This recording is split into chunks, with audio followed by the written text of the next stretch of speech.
লাইলাতুল কদর আসলে কোন রাত তা আমরা কেউই জানি না। লাইলাতুল কদর সম্পর্কিত আল্লাহ রসুল সাল্লাল্লাহু আলাইহি সাল্লামের একটা বিখ্যাত হাদিস নিয়ে প্রতি বছরই অনেকে প্রশ্ন করেন। রাসূলুল্লাহ সাল্লাল্লাহু আলাইহি সাল্লাম সাহাবাদের বলতে যাচ্ছিলেন যে কোন রাতটি কদরের রাত।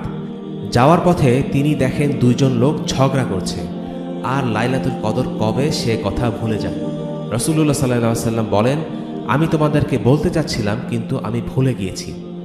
এটা আল্লাহ তাআলার রহমত এবং আল্লাহ রসুল সাল্লাল্লাহু আলাইহি সাল্লামের দয়া যে আমরা এটা জানি না। এটা আল্লাহর পক্ষ থেকে রহমত যে তিনি রাসূলুল্লাহ সাল্লাল্লাহু আলাইহি সাল্লামকে ভুলিয়ে দিয়েছিলেন এবং আমাদেরকে জানানো থেকে বিরত রেখেছিলেন।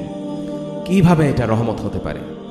হ্যাঁ, এটা রহমত, কারণ আমরা যদি একটা নির্দিষ্ট রাত চিনতাম তাহলে আমরা নিজেই পুরো রমাদানকে অবহেলা করতাম, শুধু ওই একটা রাতের জন্য অপেক্ষা করতাম, আর ওই রাতে অল্প কিছু ইবাদত করে ঘুমিয়ে যেতাম।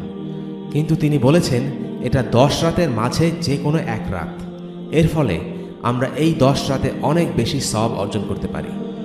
এরপর আবার এটাকে ওই 10 রাতের যে কোনো এক বিজোড় রাতের এক রাত বলে নির্দিষ্ট করে দেয়া হয়েছে। 5টা বিজোড় রাতের মাঝে কোনো এক রাতে আপনি যে কাজ করবেন তার জন্য 30,000 রাতের সমান প্রতিদান পাবেন। আল্লাহ মাত্র 5 রাতের মধ্যে কমিয়ে এনে আমাদের প্রতি রহম করেছেন।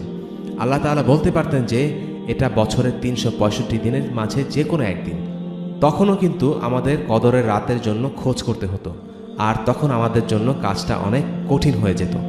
আল্লাহ সুবহানাহু ওয়া তাআলা একে শুধুমাত্র রমাদান মাসেই কমিয়ে আনেননি, তিনি আমাদের জন্য একে শেষ 10 রাতে কমিয়ে এনেছেন।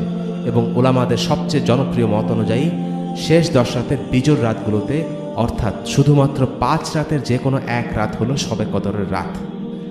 এরপরেও আপনি কিছু কিছু মানুষ পাবেন যারা প্রশ্ন করবে এই 5 রাতের কোন রাতটি লাইলাতুল কদর।